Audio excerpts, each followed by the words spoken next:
pegar essa gravação, já vou liberar para vocês, ainda hoje, já essas aulas todas que a gente já teve. Estão enxergando aí a... Acredito que sim. Sim. Combustão de líquidos. Vamos lá. Como sempre, eu deixo aí dessa forma, porque eu tenho que apresentar, às vezes, algum tipo de diagrama, fluxograma, então eu preciso que esteja livre para eu posicionar aqui o mouse. Bom, gente, a combustão de líquidos, a gente sabe que, dentro de uma concepção física de mudança de estado da matéria, se eu perguntar para vocês, quem que vocês acham que tem o maior poder calorífico? Um gás ou um líquido? Vocês vão me responder o quê? O líquido. Você acha que o líquido tem maior poder calorífico do que o gás? Ele carrega mais energia? Porque se você for pensar, para eu passar de um estado líquido para um estado gasoso, né, significa que eu tenho que aumentar a energia, né? A entropia dessa substância, ela vai aumentar.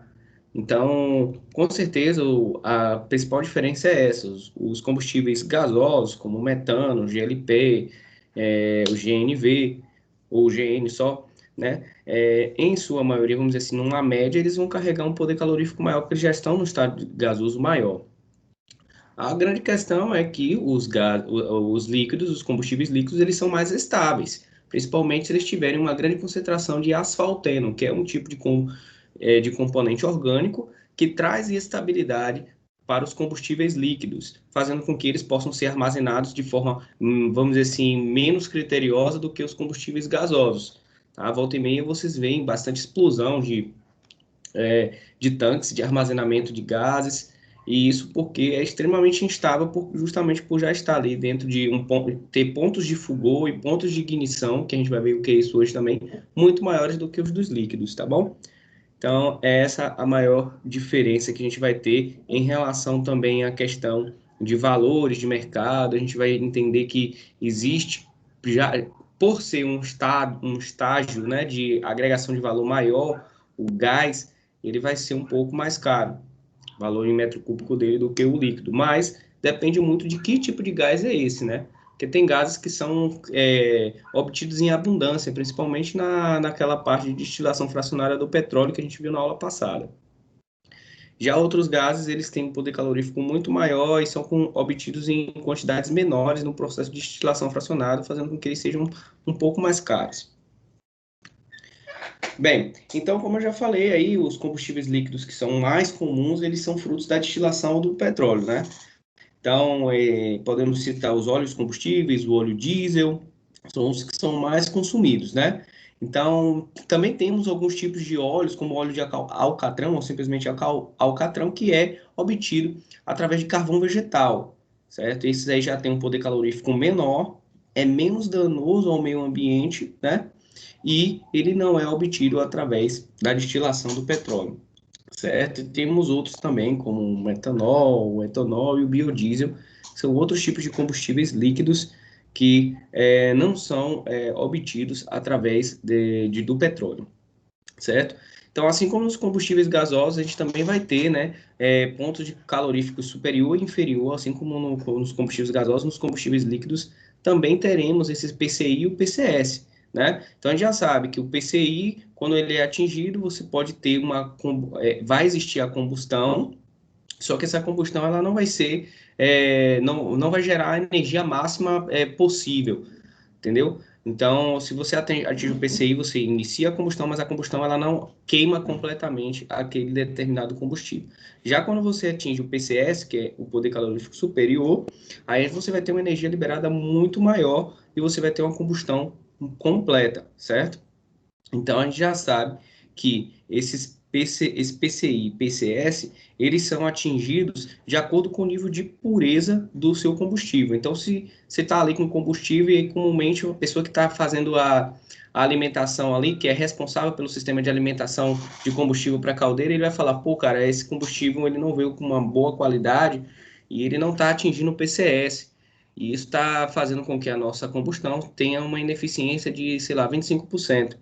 Então, basicamente, provavelmente tem algum contaminante, geralmente é água, e faz com que o seu combustível ele não chegue no PCS, ele chegue ali no PCI, né, passe até um pouquinho no PCI, mas não consiga chegar no PCS, fazendo com que a combustão ela seja parcial. Você vai utilizar muito da energia para fazer evaporar a água que está contida no combustível e essa outra energia ela não vai conseguir fazer o processo de combustão completamente e você não vai conseguir liberar a quantidade de calor em kJ necessário para você fazer para você atingir a temperatura de vapor necessária para a gente conseguir aquele chamado vapor superaquecido que a gente estudou tanto na unidade 1. Beleza? Então é importante esses pontos, a gente vai ver muitas propriedades ainda nessa aula. Uma das primeiras que a gente já vê aí o PCI e o PCS, que existe tanto para combustíveis gasosos quanto para combustíveis líquidos, tá? O PCI, quando você atinge, inicia o processo de combustão, certo? Mas não significa que vai ser combustão total. Para você ter a combustão total, uma liberação de energia, você atingir no PCS, tá? E ficando naquele determinado PCS em um determinado período, tá? Então a gente tem aí, ó, utiliza-se bastante isso, o PCS e o PCI, principalmente o PCI, para fazer comparações, né, de capacidade energética dos diferentes tipos de combustíveis, tá? Ele já vai considerar a energia necessária para aquecimento e evaporação da umidade contida no próprio combustível. Ou seja, quando você está falando do PCI, a gente já falou isso, vale a pena repetir. É o ponto calorífico, né? O poder calorífico inferior, que ele já considera, olha, o seu combustível ele tem vamos lá, 8% de umidade, então a energia necessária para você fazer o processo de combustão total, ela não é, vamos supor, 150 kJ por quilo. Ele vai ser 280 kJ por quilo, porque ele já vai considerar a energia necessária para que você evapore aquela quantidade de água e também atinja a combustão, certo? Então a gente tem aí, ó, o que a gente precisa também entender, ó. Se eu tenho dois combustíveis com PCS iguais, mas com níveis de umidades diferentes, aquele com maior PCI, ou seja, menor umidade, será preferível, certo? Então, o PCI é aquela parcela de energia que é relacionada a chegar no ponto de fulgor, que a gente vai ver daqui a pouco, que é quando inicia a combustão. Então, você vai sempre ter que fazer esse tipo de comparação. Tem um PCI que o PCI dele é maior. Peguei lá o óleo diesel, por exemplo, ele tem um PCI maior do que o óleo combustível normal, certo? Então, significa que ele tem menor umidade. Ele vai ser preferível. Isso se os PCS do óleo combustível e do óleo diesel forem iguais, obviamente, né? Porque se a gente tiver um PCS do outro maior, a gente vai considerar o PCS maior, porque é o PCS que está relacionado à combustão completa, a capacidade de gerar calor na sua forma completa do combustível. O PCI está relacionado àquela forma parcial por conta da umidade da água. A umidade, né? A umidade da água é redundância. Beleza, aí a gente tem outra importante propriedade. Assim como qualquer dado relacionado à física ou química dos combustíveis, a gente tem que levar em conta tudo. E a gente sabe que a densidade é algo importante, muito importante mesmo, certo? A gente tem aí, em relação à densidade para combustíveis líquidos, utiliza-se um termo específico para a área de combustíveis líquidos, que é graus API, que vem, né, faz uma referência a um instituto americano, né, American Petroleum Institute, que é um instituto que desenvolve algumas regras e procedimentos e normas voltadas para transporte, armazenamento e manipulação de combustíveis líquidos. Líquidos e gasosos, combustíveis derivados do petróleo, tá? Então, este modo de determinação de densidade relativa é uma alternativa ao método internacional do INPM, que é o Instituto Nacional de Pesos e Medidas, que utiliza um densímetro de haste graduada para medir a densidade da temperatura de 20 graus Celsius. Então, existe uma relação desse grau API, né, com a densidade específica a densidade relativa do combustível. E essa relação é expressa como vocês estão vendo aí. O grau API vai ser igual a 141,5 dividido pela densidade relativa menos 131,5. Lembrando que a densidade relativa de qualquer substância líquida ou gasosa, ela é calculada baseado num valor de referência. Como assim baseado num valor de referência? Para você calcular a densidade relativa, você vai pegar a densidade do material, dividir pela densidade de referência. Quando é que vai ser qual vai ser essa densidade de referência? Se o seu material ele é líquido, como a gente está estudando aqui agora os combustíveis líquidos, o valor de referência da massa específica é a da água, que é 1 grama centímetro cúbico, certo? Ou 1 quilograma a metro cúbico, né? Essa conversão pode ser feita 1 grama centímetro cúbico ou 1.000 quilogramas metro cúbico. Então, essa densidade específica, relativa, que você acha para cada um desses combustíveis líquidos, a maioria já vem tabelado, né? A 20 graus Celsius, obviamente, ela pode ser substituída aqui e você achar o grau API, que é industrialmente mais utilizado. Então, a gente sempre tem aquelas nomenclaturas ou normas não, ou unidades que são mais utilizadas em um determinado nicho e outro. Por exemplo, comercialmente, a gente fala mais densidade relativa e etc. Industrialmente, a gente tem grau API como, vamos dizer assim, a forma convencional de representar a densidade de combustíveis líquidos, tá bom? Então, basicamente, é isso daí. Você consegue fazer a conversão da densidade relativa de um determinado combustível líquido para graus API, que é uma normalização internacional. Aí tem um exemplo aí, né, mostrando como é a aplicação disso que eu acabei de falar. Vamos ler aí.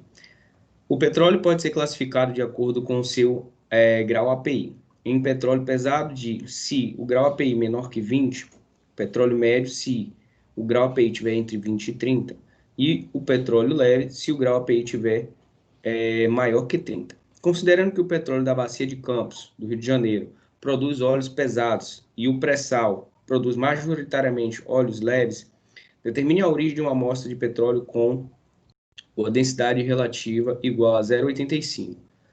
Aí a gente vai utilizar a fórmula que a gente acabou de apresentar, né, e depois comparar com os critérios que a gente acabou de mostrar aí, para óleo pesado, para óleo médio, para o petróleo leve, tá? Então, o valor do grau API da amostra de óleo é capaz de indicar o campo produtor da amostra. Para a determinação desse parâmetro, utilizamos a seguinte expressão. A expressão que a gente acabou de ver, você vai substituir. Aqui a gente já sabe, vai ser 0,41,5 menos 0,131,5. Aqui a gente sabe que a densidade relativa ela vai ser a origem da amostra de petróleo. Ele coloca aqui. Ah, tá. É para achar o grau API aqui. T4 com o API é maior que 30, então o petróleo é leve. Ele pegou esse 30 aqui de 0,85 dividiu por. Deixa eu pegar a calculadora aqui. 0,85 dividido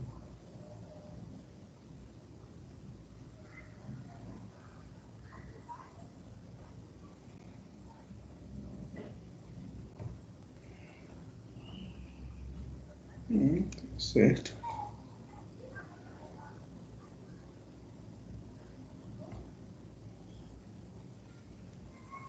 Só um instante, pessoal, um segundinho. 5.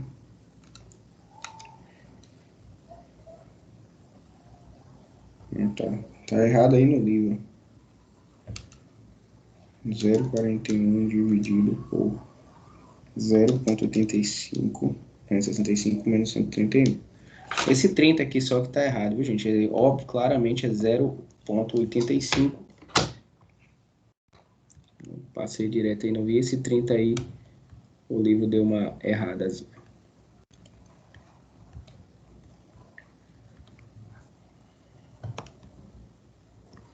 É uma questão besta, só substituição de fórmula. 0,85 aqui.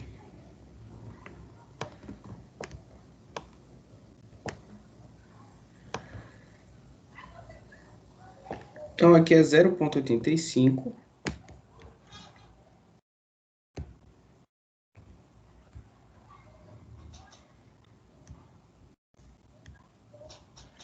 141,5 dividido por 0,85 vai dar 165,88, que menos 0,31 vai dar 34,97. Pronto.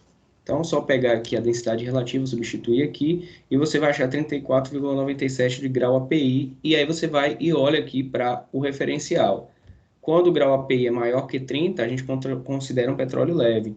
Então, se a gente sabe que o pré-sal de Espírito Santo produz majoritariamente óleos mais leves, então provavelmente essa amostra que foi fornecida, ela partiu desse campo aqui, tá? De exploração. Então, como o grau API é maior que 30, então o petróleo é leve com origem no pré-sal aqui lá do Espírito Santo. Então, só para a gente entender que existem esses tipos de testes que são feitos corriqueiramente quando você recebe algum tipo de amostra para análise, para você identificar a origem. Isso para qualquer outro tipo de... pode ser petróleo, pode ser qualquer outro tipo de fase de prospecção, que às vezes você não acha o petróleo, você acha gás já, você acha o gás natural, e aí você tem como identificar algumas propriedades para saber se aquele determinado commodity, ele veio de uma determinada bacia, ou do pré-sal, de onde ele veio, entendeu? A gente já tem essas características. Além da densidade que a gente acabou de ver aí, que é medidas em grau API, né, que é uma normatização internacional, a gente tem outros tipos de propriedades importantes dos combustíveis líquidos. Assim como o gás, o líquido, ele também é considerado um fluido, né? Fluido é gás e líquido. Então, existe uma propriedade importante que é o ponto de fluidez, que é do inglês pour point. Então, esse ponto de fluidez, ele é muito importante, certo?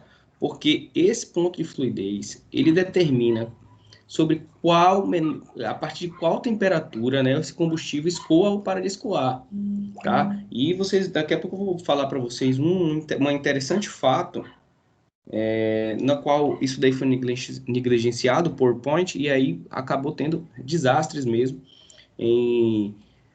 tanto em indústrias quanto também em veículos, em aviões e etc.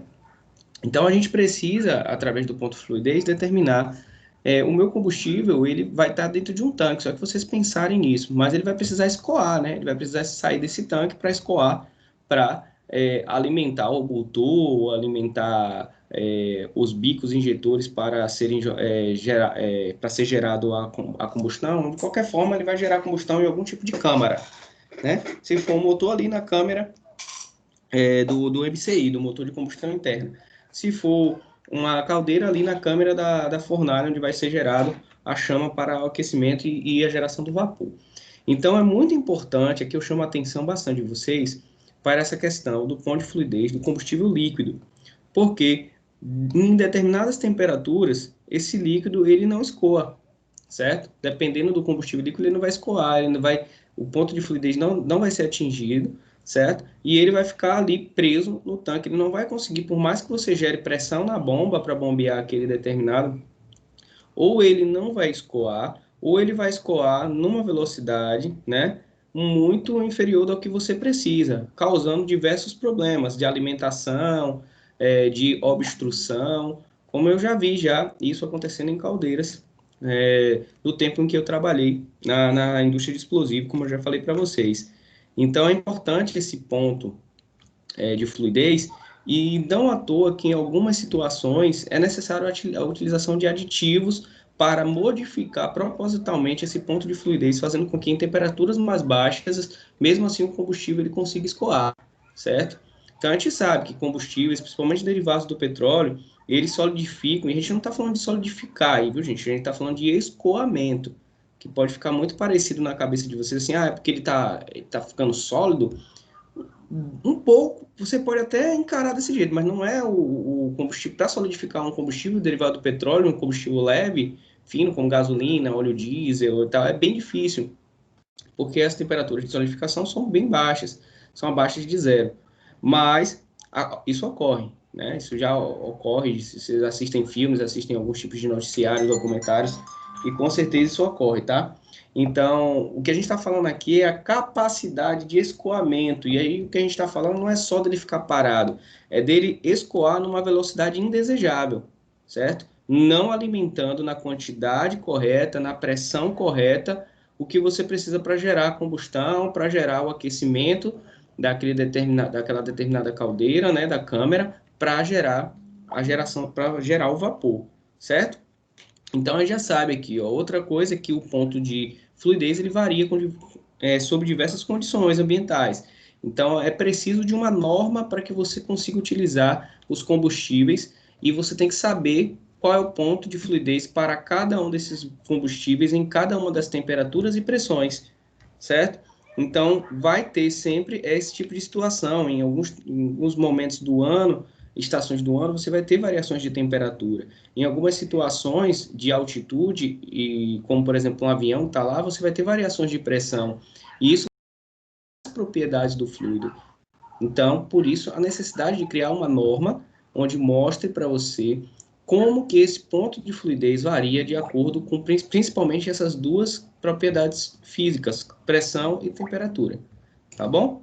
Aí tem aí a ANP, Agência Nacional de Petróleo, ela emitiu uma portaria, né, número 80, de 30 de setembro de 1999, visando regular os valores do ponto de fluidez no Brasil em diferentes períodos do ano.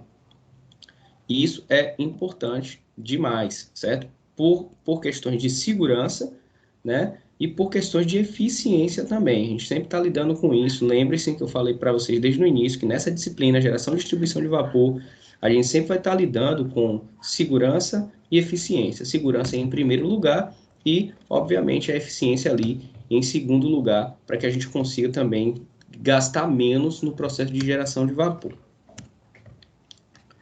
Vamos para mais uma propriedade importante, que é a viscosidade dinâmica, né? Também chamada de viscosidade absoluta. Então, ela está muito relacionada, né, com a questão da eficiência do uso do combustível. A gente sabe que se o combustível ele se move de uma forma mais rápida, se ele tem baixa resistência ao movimento, porque vamos supor isso, a parte de fenômenos de transporte vocês já estudaram. Muitos de vocês até pegaram comigo, eu acho. Fenômeno de transporte e mecânica dos fluidos. A gente sabe que quando esse fluido ele escoa mais facilmente, né? Você, teoricamente, vamos supor que você está ali dimensionando uma bomba. Você está fazendo um projeto para saber. Você vai ter que lembrar que essa bomba que vai fazer o transporte, né? A alimentação do combustível para a parte da fornalha, né? Para a combustão, essa bomba vai ter que ser dimensionada baseada nos tipos de combustíveis que você utiliza, para você saber qual é a potência, qual é o tanto de energia que ela vai absorver para fazer o encaminhamento desse combustível. Se o combustível tiver uma viscosidade muito alta, e for muito viscoso, você vai precisar de mais força, de mais energia para aquela bomba gerar a velocidade adequada que você precisa para aquele fluido, para que ele chegue com a pressão, né, adequada para gerar a combustão da forma. Daqui a pouco a gente vai ver essa questão da pressão, de como o combustível chega. Daqui a pouco a gente vai ver o que é esse atomizador, que a gente fala bastante, que é o responsável por fazer com que a gente amplie a eficiência da combustão. Sem esse tipo de mecanismo, que é um dispositivo mecânico, né? Sem esse dispositivo mecânico seria sempre muito baixa a eficiência da nossa combustão. Então, a viscosidade dinâmica ela é muito importante até na parte do atomizador. Até no desenvolvimento, vou desenvolver um atomizador, um bico injetor, você precisa saber a viscosidade. E quanto menos viscoso, significa que você vai precisar de menos, vamos dizer assim, vai ser menos dificultoso para você, vai ser mais fácil para você fazer o processo de combustão, de injeção de combustão. Agora, quando o combustível é bem mais viscoso, já é bem complicado e às vezes não é nem indicado utilizar nos processos, né, de combustão para geração. E aí depois a gente vai ver essa questão da viscosidade, quando que um combustível é muito viscoso, por quê? Tá? Então a gente já sabe que a viscosidade dinâmica ela vai indicar, né, um indicador que está relacionado à tendência do fluido resistir ao movimento. Certo? Então, o fluido está ali, ele está resistindo ao movimento. Pense quando você joga um melaço, aquele mel. O mel não é bastante viscoso, aí depois você pega um óleo de cozinha, já tem uma viscosidade diferente, né? Então, um vai chegar primeiro do que o outro se você, por exemplo, utilizar só a gravidade. Você bota eles ali num plano inclinado, derrama o óleo de cozinha e derrama também o mel, e você vai perceber que eles vão adquirir velocidades diferentes apenas com a ação da gravidade. E isso é muito importante para aquilo que a gente está fazendo. Vai influenciar em tudo, em tudo que você pensar aí de projeto dos dispositivos. Aí a gente já sabe que essa questão da viscosidade dinâmica, assim como a maioria das propriedades, viu, gente, de combustíveis líquidos e gasosos, a grande maioria das propriedades, elas vão ser influenciadas pela temperatura e pressão. Então, bota isso sempre na cabeça de vocês, que sempre vocês vão ter que ter uma tabelinha ou um software, né, o CAT mesmo, que foi um software de termodinâmica que eu falei para vocês já aqui, que é importante, ele auxilia, né, das tabelas termodinâmicas. Então, sempre você vai ter que ter isso para saber essas propriedades. A unidade utilizada no CGS, que é um sistema europeu, é o POISE, e no Sistema Internacional de Medidas, no SI, é o quilograma por metro por segundo, certo? Lá em fenômenos de transporte, vocês veem a viscosidade dinâmica e a viscosidade cinemática também, vocês encontram ela lá. Então, nos combustíveis líquidos, isso é importante, nos combustíveis líquidos, o aumento da temperatura diminui a viscosidade. Obviamente, o aumento da temperatura daquela composição em ela líquida, o que vai acontecer? Vai haver um espaçamento das minhas partículas da substância. Então, quanto mais energia eu estou entregando devido ao aumento da temperatura, vai aumentar a energia vibracional, as partículas vão se afastar e vão se chocar menos quando estiverem se movimentando uma em relação às outras, porque a gente sabe que o movimento de um fluido ele é feito em lâminas, né? A partir de uma determinada velocidade de transição, e aí uma velocidade altíssima, aí ele já começa a escoar de forma turbulenta, sem ter uma, uma trajetória específica. Mas nas velocidades normais de operação, que a gente opera em caldeiras e tal, na movimentação de combustíveis dentro dos canais de alimentação, ele vai estar sempre ali laminar, certo? Vai estar em velocidades baixas, não vão estar em velocidades muito altas, porque a gente sabe que se eu aumentar muito a velocidade de um combustível líquido com uma energia cinética altíssima, a gente sabe das energias de impacto. Então, se você pegar uma partícula e impactar ela de uma forma muito alta, vai explodir, não à toa que quando você colide alguma coisa que esteja com um tanque cheio de combustível, a colisão faz com que haja uma explosão por conta da energia de impacto que existe, tá bom? Então, gente, de modo geral, esses óleos combustíveis viscosos tendem a produzir mais resíduos. Olha o que eu falei a questão, os mais viscosos, eles tendem a produzir maior resíduo de carbono, porque a composição orgânica dentro dos óleos, quando eles são mais pesados ou médios ali, ele tem uma composição de carbono muito maior, ou seja, eles não foram refinados, certo? A níveis de serem considerados leves, né? Quando a gente fala leves, é baseado na densidade. A nível de ser baseados leves, que é quando ele tem as cadeiazinhas menores, certo? Quando eles já não tem tantos cadeias carbônicas, eles têm mais outros tipos de elementos que têm densidades menores. Então faz com que ele se torne um composto mais leve, e aí vai ter uma série de propriedades vantajosas nesses compostos mais leves, principalmente de armazenamento, transporte, eficiência da combustão e etc. Como vocês podem ver aí, quanto mais viscosos esses combustíveis são, eles tendem a produzir maior resíduo de carbono, tá? Então, e aí tem em especial, né, se forem naftênicos, se eles tiverem um teor de composto naftênico muito grande. Isso implica também bastante na questão de você ter um nível muito elevado de resíduos carbônicos, o que não é bom, né? A gente sabe que um dos problemas é justamente esse, né, do processo geral de geração e distribuição de vapor, é o que fazer com esses subprodutos, né? Parte você pode utilizar para fazer um superaquecimento do vapor, mas tem partes que esses resíduos você vai ter que fazer algum tratamento, tá bom? Então é basicamente isso daí. Viscosidade cinemática ou a viscosidade Seabolt. É uma diferença bem tranquila. A viscosidade cinemática é através de métodos matemáticos, modelagem matemática que você encontra, certo? Ela é dada, a unidade de medida dela é dada em centímetro quadrado por segundo, certo? Então, ela é calculada, né? E aí, lá em fenômenos de transporte, a gente viu isso também, a viscosidade cinemática, ela está relacionada a quando o fluido já está em movimento, certo? Então, essa é calculada através da viscosidade absoluta dividido pela massa específica. Então, você pega a viscosidade absoluta que a gente acabou de ver, divide pela massa específica do fluido e você encontra a viscosidade cinemática, certo? Enquanto que a viscosidade Seibert, ela é uma outra forma de achar a viscosidade cinemática, tá? Porque a viscosidade Seibert, você passa esse fluido por dentro de um determinado bocal, né? Você tem lá um tanque, esse tanque ele vai ter um furo. Esse furo vai ter um determinado diâmetro e aí você vai colocar uma quantidade daquele óleo combustível que você quer determinar a viscosidade cinemática e vai calcular qual é o tempo que aquela determinada quantidade, geralmente 60 ml, daquele fluido, ele atravessa aquele orifício a uma dada temperatura, obviamente, porque a gente sabe que temperatura e pressão tem que estar controlado para a gente achar resultados plausíveis e utilizáveis. Então, a partir daquilo ali, você vai poder fazer comparações, indicar se aquele fluido tem uma viscosidade maior ou menor em comparação a outros que você esteja fazendo, certo? Então, já sabemos que essas viscosidades dos combustíveis líquidos elas são determinadas em laboratório e para cada temperatura e pressão determinadas. Bom?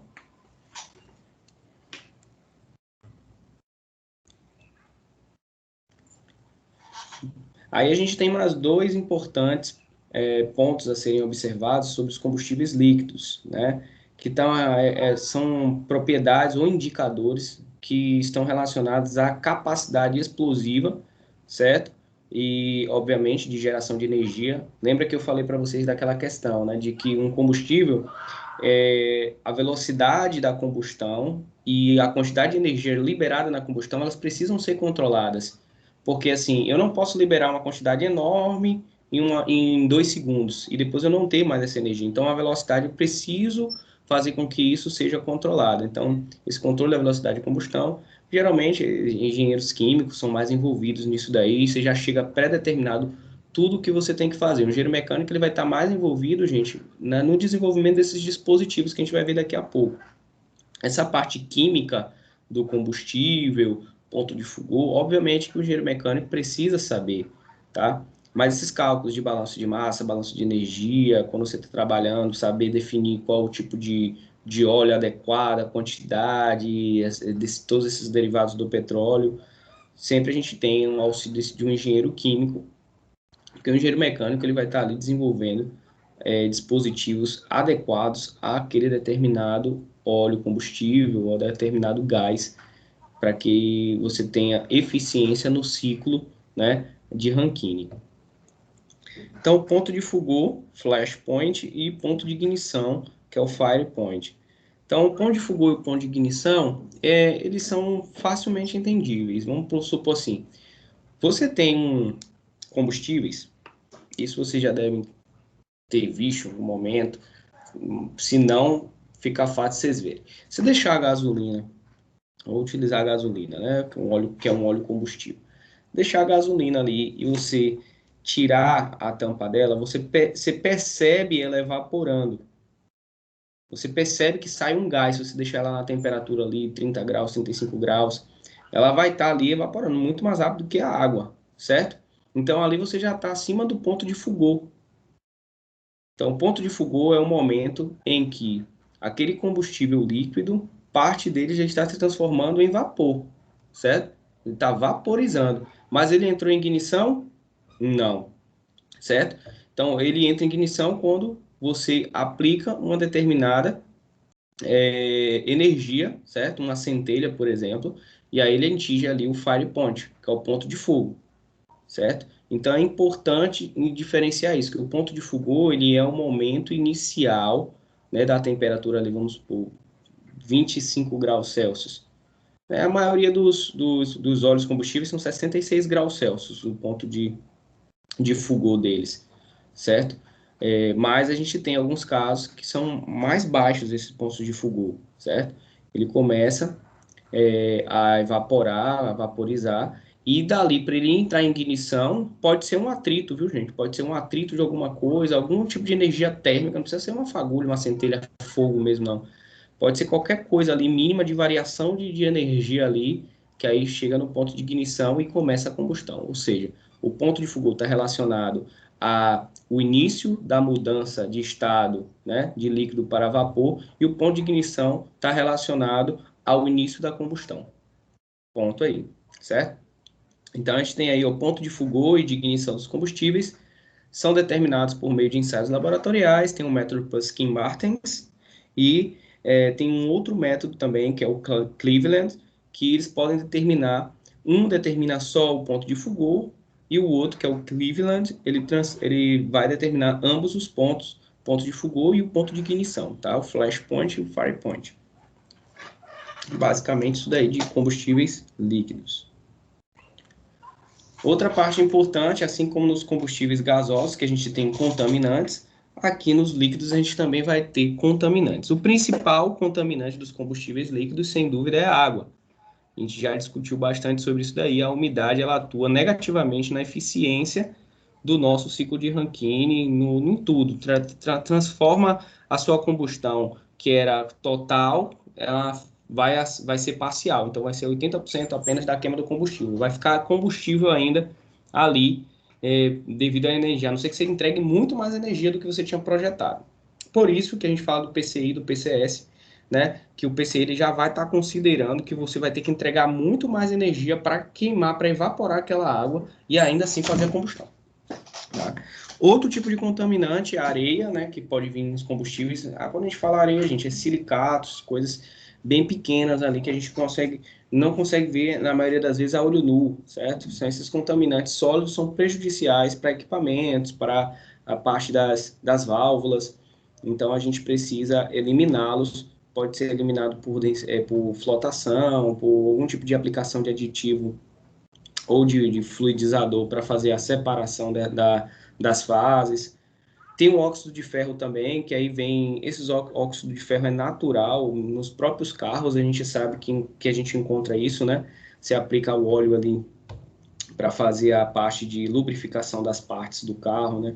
De cilindros, de toda aquela parte de que tem atrito o tempo todo. E de vez em quando você pega, retira aquele óleo, faz um ensaio chamado espectrografia para verificar quais tipos de materiais metálicos tem ali, para se identificar quais pontos do motor, da parte do powertrain todo ali, você tem algum tipo de problema de manutenção, tá? Então, às vezes você pega ali, identifica que tem, quando você faz o ensaio de espectrografia, você vai ver ali que deu uma cintilização azulada. Aí você já sabe, a azulada é a frequência de luz. Vou dar um exemplo aqui, que o alumínio produz. Então você fala, ó, então tem algum tipo de pequeno resíduo de alumínio. O óxido de ferro, a gente já sabe que o óxido de ferro 2 e 3 são os que compõem, né, a corrosão, né, aquela parte, a reação química da corrosão, é o produto da reação química da oxidação, é o óxido de ferro, ele pode ser o 2 ou o 3, e isso daí pode estar, assim, tranquilamente no combustível, principalmente devido ao armazenamento em algum tipo de tanque que já tem algum tipo de ferrugem, o transporte nos carros, em qualquer passagem ali, do carro para a mangueira, da mangueira para o tanque, do tanque para a tubulação, da tubulação passou por alguma válvula, pode sim carregar alguns tipos de subproduto do processo de corrosão, tá?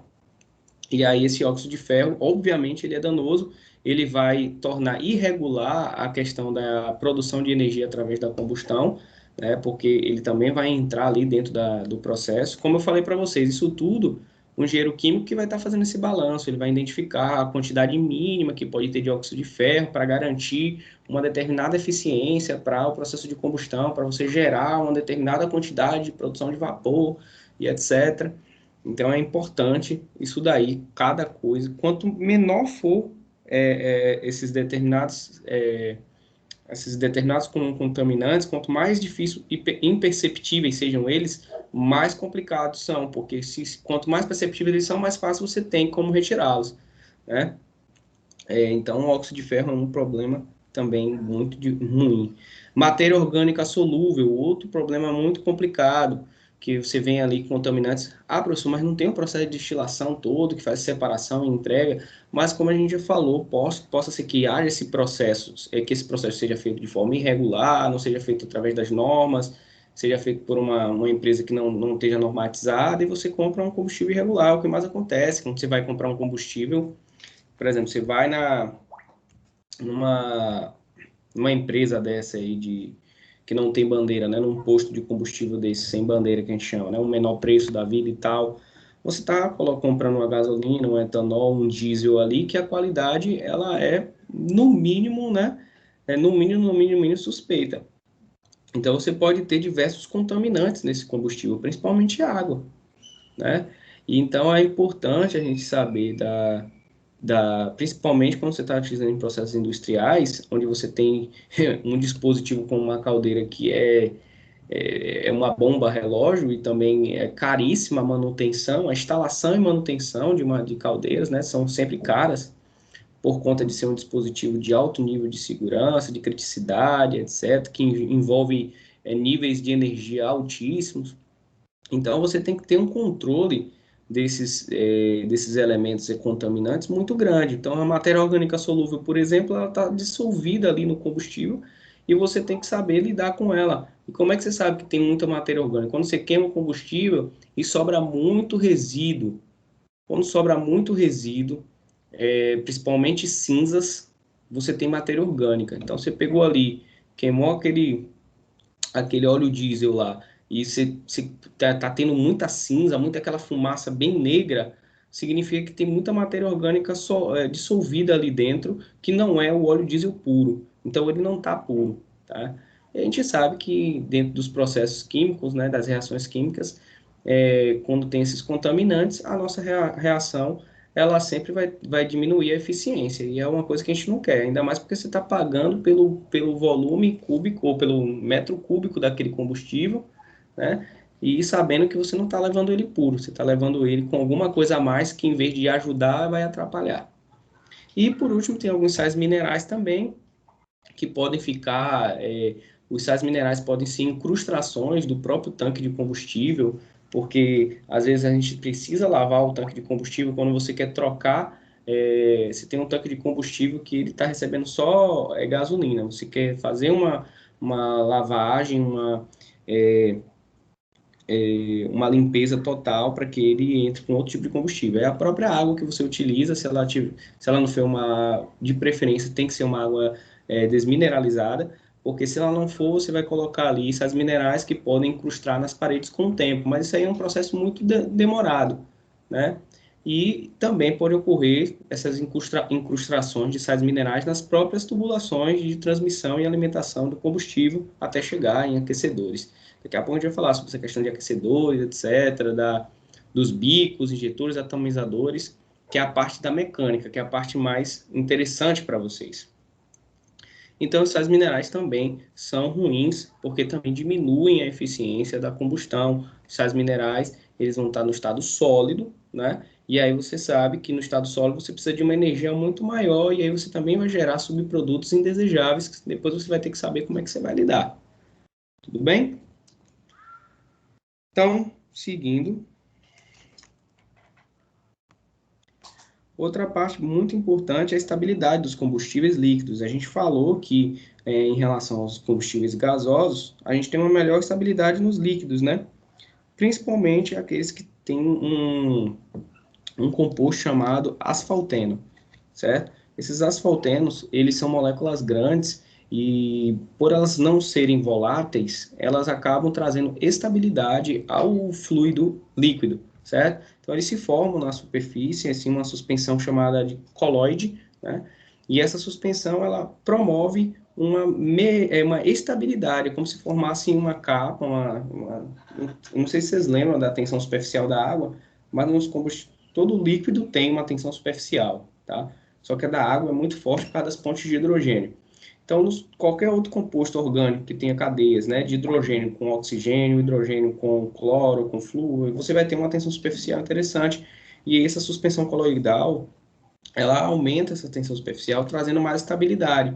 O que é essa estabilidade? Faz com que ele não se movimente, não crie muito atrito entre as camadas do fluido, porque a gente sabe que quando existe um fluido e ele está sofrendo muito atrito ali um com a camada do outro, você vai aumentando a energia interna e ele pode atingir o ponto de ignição e causar uma combustão. A gente sabe disso, certo? Então, se ele atingir o ponto de ignição, vai gerar o processo de combustão e pode explodir tudo ali, todo mundo ir para o espaço, certo? Então, quando a gente tem, a maioria dos combustíveis líquidos, eles têm, que tem os mais pesados e os médios, né? Eles têm uma grande quantidade de asfalteno, por isso que esses combustíveis que são mais pesados, mais viscosos, estão ali na intermediária, eles são mais estáveis. Já os combustíveis mais refinados, eles perdem um pouco dos asfaltenos, eles param de ter essas moléculas grandes, porque eles foram refinados várias vezes, e aí eles se tornam menos estáveis, né? Então, você pega uma gasolina, né, um óleo combustível qualquer, um óleo diesel, eles vão ter uma instabilidade maior, tá? Então, a gente também tem aí, ó, a questão do período de armazenamento, né? Quanto maior esse período de armazenamento, esse asfalteno, eles vão se aglomerando e formando depósitos, que é conhecido como gomas ou borras. E esses depósitos aí, sim, eles são inflamáveis, certo? Aí ele começa a apresentar baixa estabilidade. Então, quando ele começa a ficar juntando demais e deixa de ser superfície e forma tipo um agrunhado, certo? Eles vão se ligando tanto, a atração molecular vai aumentando tanto que aquela superfície ela começa a se formar apenas uma ilha. Então, onde era uma cobertura, tipo um manto na superfície toda do combustível líquido, se torna uma ilha e aquela ilha ela passa a ganhar também espessura. E ela fica tipo como se fosse uma goma, uma borra naquele determinado local e ela fica mais pesada do que o resto dos líquidos. Isso pode se formar em várias partes da superfície. E aí aquilo dali, qualquer movimento, ela vai ter mais peso sobre as moléculas, pode também iniciar um processo de combustão. Por isso diz que quando acontece isso, tem uma baixa estabilidade. Então não pode ficar por muito tempo armazenado esses combustíveis líquidos por conta desse processo de formação das gomas e borras que podem gerar, em alguns casos geram, né, o atingimento do ponto de ignição do combustível líquido, gerando explosões.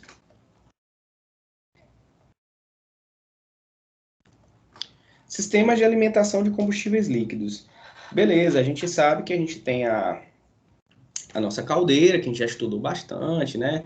Que vai ter ali nossa bomba que vai jogar alimentar água para dentro da caldeira. A caldeira vai receber energia de uma fornalha, de um processo de combustão com determinado combustível e vai sair um vapor superaquecido pela tubulação, vai passar pelas turbinas, gerar energia, trabalho útil. Depois a parte da energia que não conseguiu gerar trabalho útil, ela desce de novo o condensador, né, na forma de vapor saturado ou líquido saturado, né, condensa ali, começa o processo todo de novo. Aquele ciclo que a gente viu lá, cansamos de ver na primeira unidade, que eu falei para vocês que era o mais importante em termos técnicos, né, de entender em termos da engenharia mesmo do processo, era aquilo ali.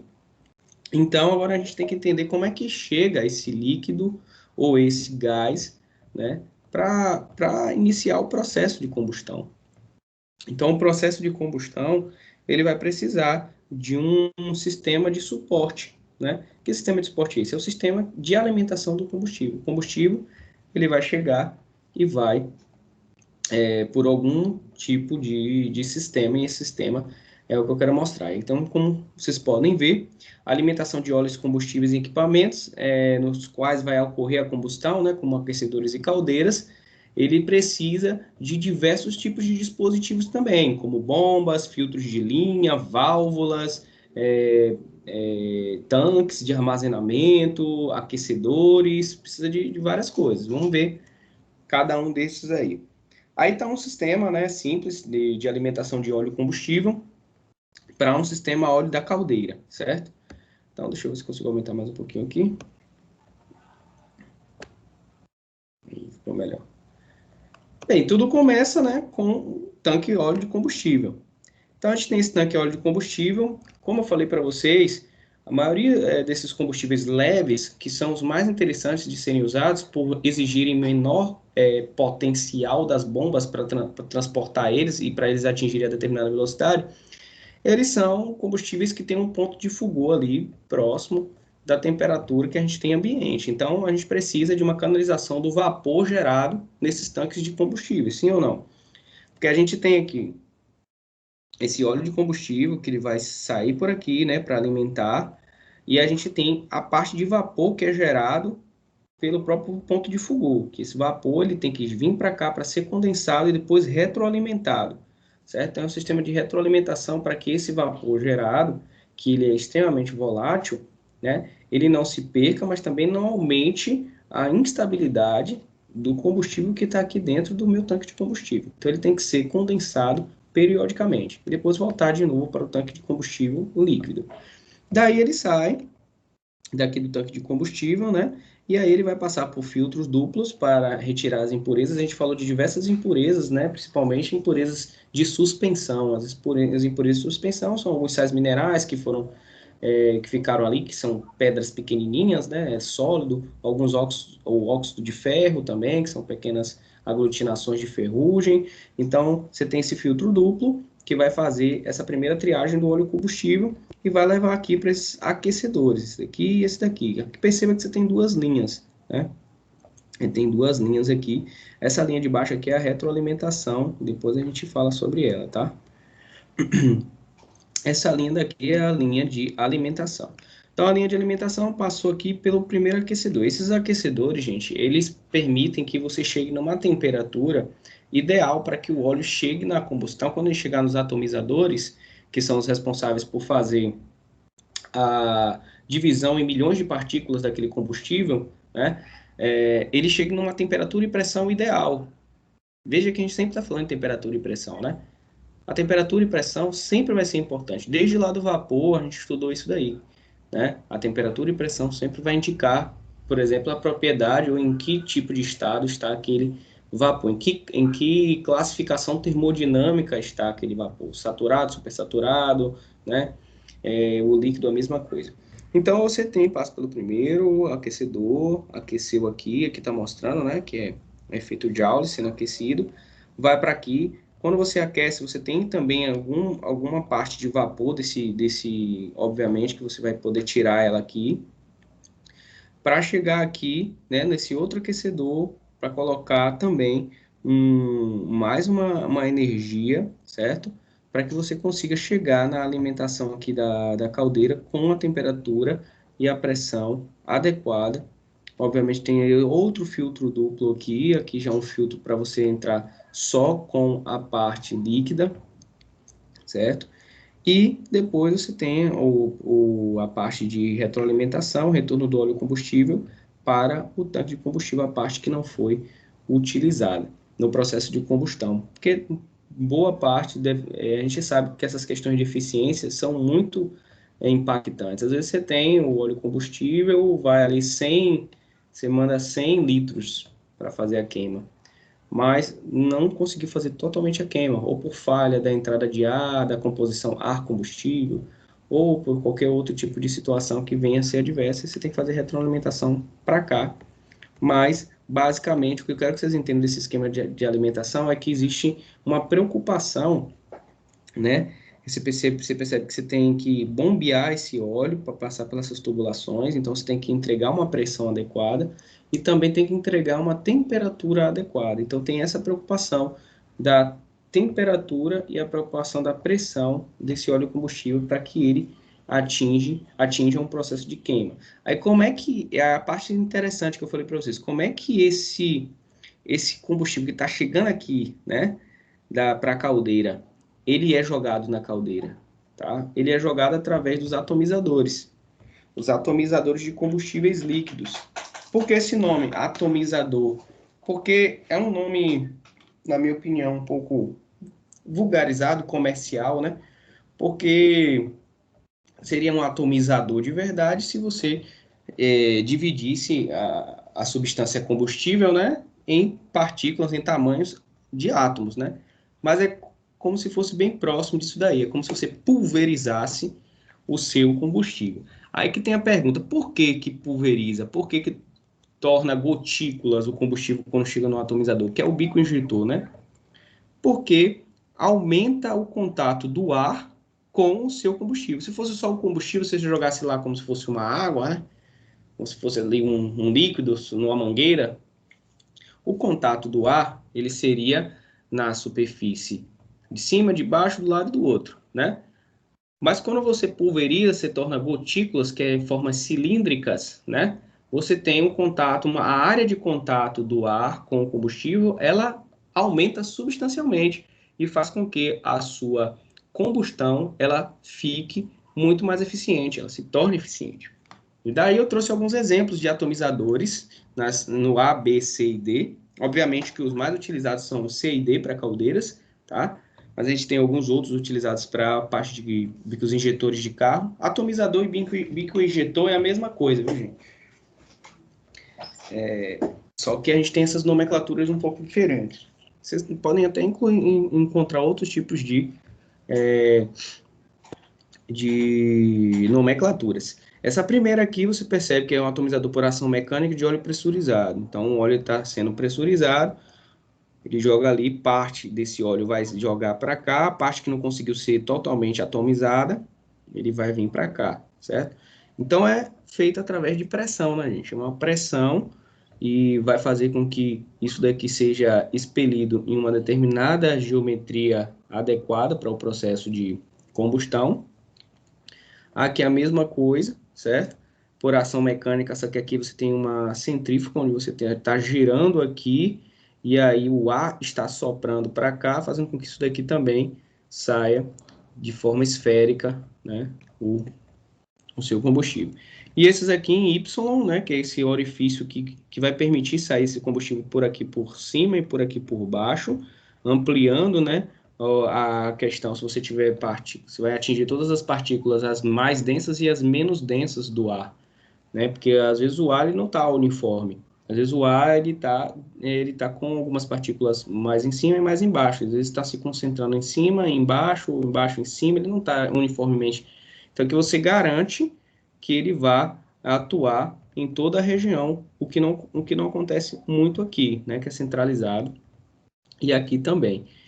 Então, essas duas aqui, ó, a C e a D, vocês podem ler no livro aí, são as mais utilizadas, são os atomizadores mais utilizados para a caldeira, porque eles permitem uma maior expansão, né, do combustível líquido, fazendo com que ele tenha um contato maior com o ar, beleza? Então, é isso. Pessoal, eu vou falar um pouco sobre a nossa avaliação parcial. Eu vou pedir para vocês fazerem na nossa avaliação parcial. A gente finalizou a unidade 2 agora. Na próxima aula a gente vai fazer duas aulas da unidade 3. Se eu conseguir, eu vou fazer as 3 aulas da unidade 3, que é tudo sobre caldeira. Vai falar sobre os queimadores, a caldeira flama-tubular e álcool tubular. Isso aí é tranquilo. A diferença entre a flama tubular e a álcool tubular é bem nítida. Só vai ter alguns tipos de diferença nos equipamentos, no tratamento e nas entradas e saídas dos combustíveis e do ar.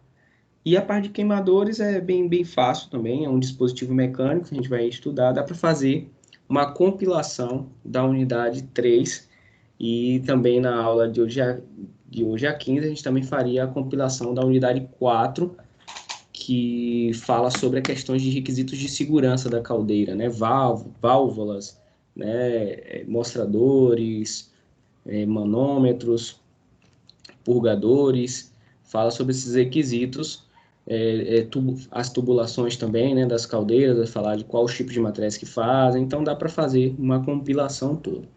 Então, qual vai ser o trabalho que a gente vai fazer? Vocês vão escolher um tipo de caldeira aquotubular ou flamotubular, certo?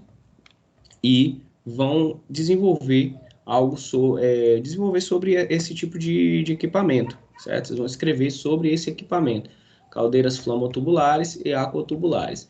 O que é, qual é a configuração, né, mecânica desses equipamentos, como funciona. A parte principal é a esquematização. Você vê que a gente viu muitas esquematizações, né? Muitos fluxogramas, muitos gráficos. Então, você vai mostrar, vai escolher um desses dois, o aquotubular ou flamotubular. Tem outros tipos de caldeiras elétricas, caldeiras de níveis grandes que não trabalham, que não utilizam fluido vapor d'água, a gente já falou sobre isso, que tem algumas que utilizam éter, álcool, mas essas duas são as clássicas que eu estou falando para vocês, que são geralmente utilizadas, e eu quero que vocês entendam a diferença entre as duas, certo? Da aquotubular e a flamotubular. Aí vocês fazem isso daí e me manda por e-mail até a aula que vem, tá? A terça-feira da aula que vem, que vai ser a aula que eu vou dar e vocês vão ver a diferença entre as caldeiras e vai contribuir mais ainda com o trabalho de vocês. Tá bom? Isso aí vai ser a avaliação parcial da gente. Escolhe uma, a água tubular ou a flama tubular e escreve sobre elas. O que é, características, principais equipamentos, utilização, valor de mercado, em quais situações são utilizadas. Faz e manda por e-mail. Beleza?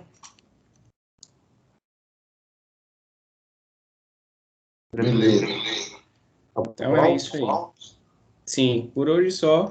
Na próxima terça a gente vai ter uma aula mais pesadinha. Eu vou começar às 18h40 na próxima terça, porque a gente vai ter uma compilação da unidade 3, onde a gente vai falar sobre queimadores, caldeiras flamotubulares e aquotubulares. Beleza? Até terça-feira que vem. E aí façam também essa pesquisa que eu falei sobre as caldeiras flamotubulares ou aquotubulares. Vocês escolhem. Valeu. Valeu.